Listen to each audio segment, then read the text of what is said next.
¿Qué es la ideología de género? ¿Por qué sus fundamentos se desmoronan si se entienden los principios básicos del derecho y de la ciencia? ¿Por qué no se podría o no se debería reconocer otro tipo de familia que no sea la tradicional formada por papá y por mamá? ¿Qué países sí luchan por mantener familias tradicionales? ¿Está eso bien o está mal? En la actualidad existen más de 60 orientaciones sexuales, incluyendo gays, lesbianas, bisexuales, pedófilos. Pero, ¿qué exigen? ¿Cuál es la diferencia entre sexo e identidad de género? Te lo explicamos en este video. Quédate con nosotros. Dale like y suscríbete al canal. Según la Asociación Americana de Psicología, fuente científica, neutral, vigente de los Estados Unidos, se explica que la orientación sexual es una atracción. Por mucho tiempo se pensaba que la orientación sexual, o sea, la homosexualidad, era una condición del ser humano, equivalente al sexo hombre-mujer o a la raza o el color de piel. Y en función a esta premisa se hicieron muchas presunciones, que así como se luchó por la libertad de la gente de color negro y después por la mujer, ahora pues toca la emancipación de los homosexuales. Pero esto no es más que una falacia, porque pertenecen a dos categorías distintas.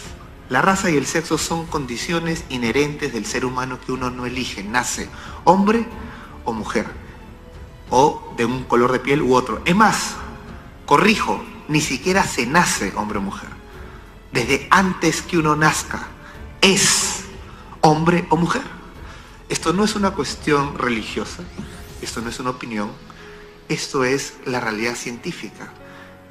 En el momento de la concepción se forma un ADN único con todas las características que el ser humano va a tener durante toda su vida y que permanecen aún muerto.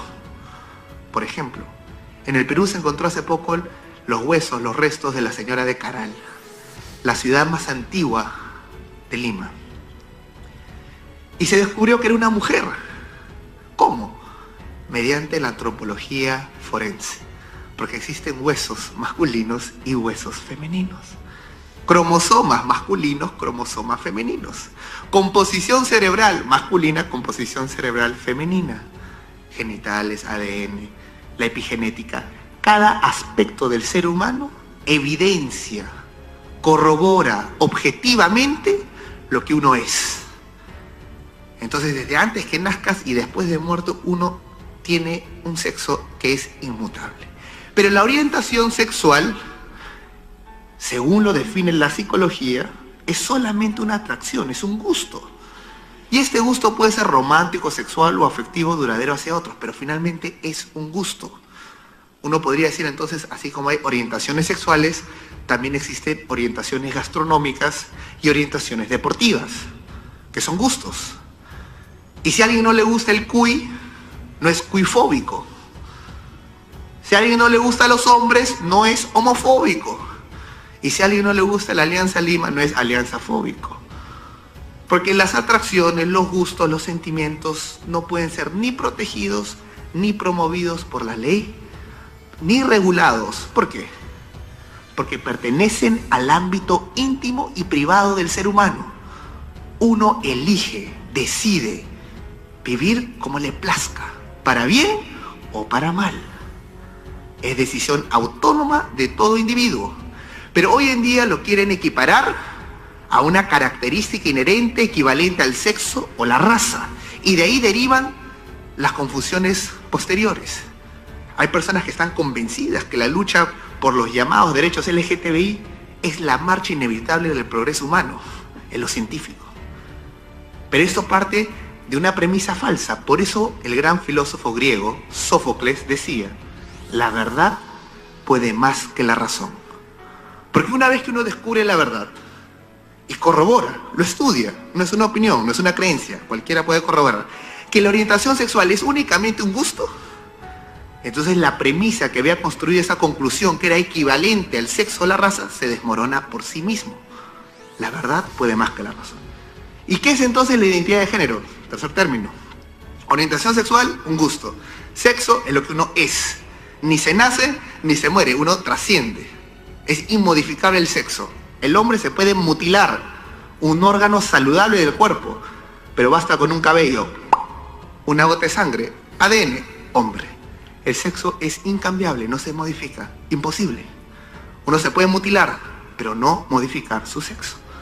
Entonces, la legislación y las políticas públicas, el derecho nacional e internacional, tienen que emitir votos de conciencia. ¿Por qué se habla de conciencia?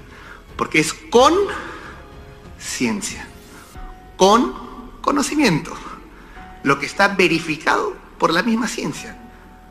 No tiene nada que ver con la creencia religiosa, no tiene nada que ver con la opinión.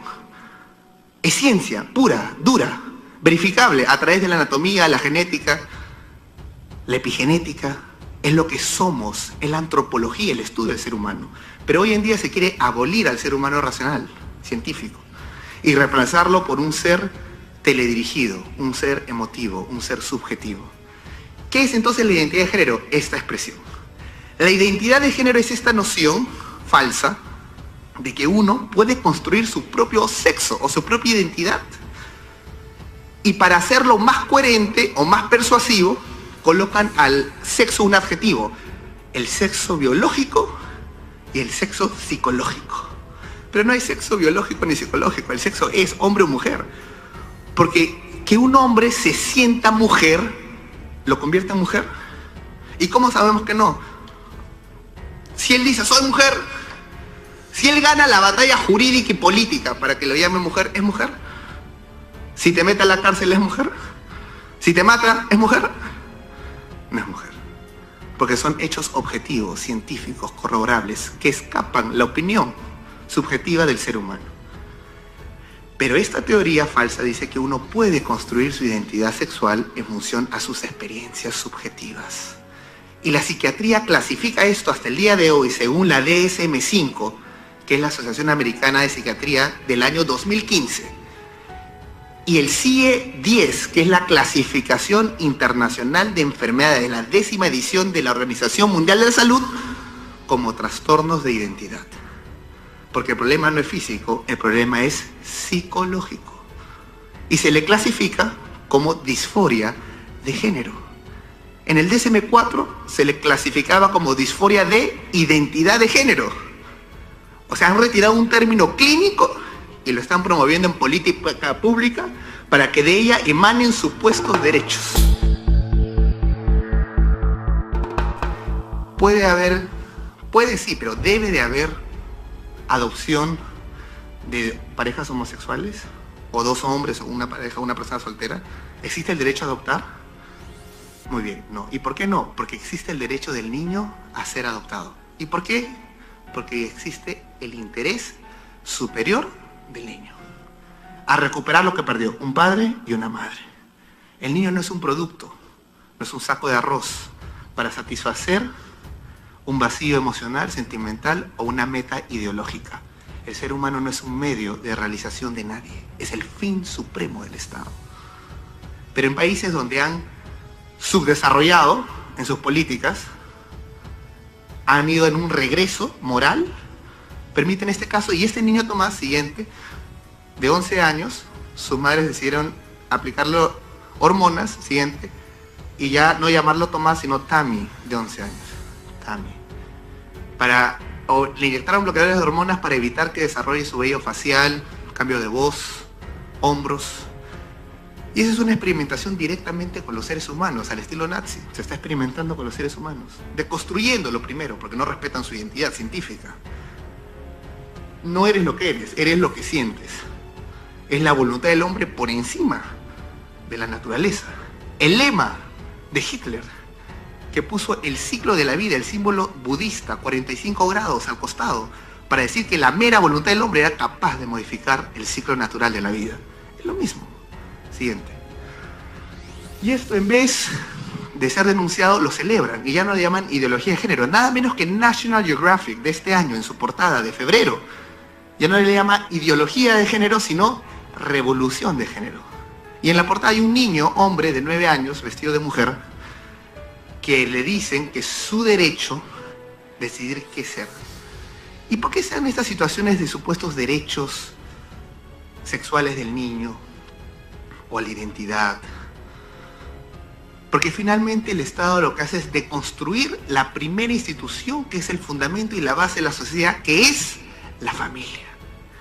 Y al destruir la familia, entonces el Estado se asume como el ente regulador moral de cómo administrar tu vida personal y familiar.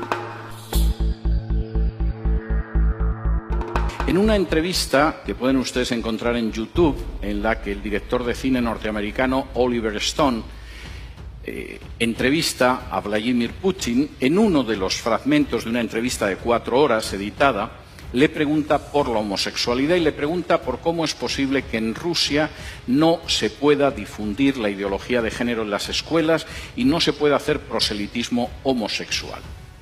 Y la respuesta que le da Putin es absolutamente ejemplar. En Rusia no se persigue, no se encarcela, no se discrimina a ningún adulto por ser homosexual. Hay actores, hay artistas, hay deportistas que son homosexuales y nadie los persigue ni los discrimina. Pero no vamos a tolerar que adoctrinen a los niños en una ideología que es contraria a la familia. Porque la base de esta nación es la familia. Si el niño se convierte en adulto al llegar a los 18 años y decide ser homosexual, es una decisión suya. Pero no vamos a tolerar que la familia la destruyan desde abajo, haciendo proselitismos con niños que no tienen el criterio suficiente para decidir en un sentido o en otro. Yo puedo estar muy poco de acuerdo en muchas cosas con Putin, pero ahí le doy toda la razón. La visión de los chinos sobre la ideología de género es la misma. Esto es peor que el opio que trajeron los ingleses. Y si dejamos que entre en nuestra sociedad y que destruya la familia, el efecto va a ser peor que el opio británico. No lo vamos a tolerar. No porque seamos cristianos, el régimen es un régimen ateo, sino porque creemos en la familia y sabemos que la nación se basa sobre la familia. Me da mucho pesar que naciones que no son cristianas, sin embargo, a la hora de defender a la familia, parece que tienen una idea más clara que otras naciones que supuestamente lo son. La ideología de género se está imponiendo en países donde para poder recibir ayuda de instituciones internacionales, préstamos, renovación de créditos, se exige y se presiona a esos países para que admitan en su derecho interno la ideología de género. Y he tenido la posibilidad de hablar con dirigentes de países de Hispanoamérica y no de Hispanoamérica que tenían que confesar las angustiosas presiones que habían recibido de organizaciones ligadas a Naciones Unidas o al Departamento de Estado de Estados Unidos para admitir la ideología de género en su seno o enfrentarse con una situación difícil desde una perspectiva económica.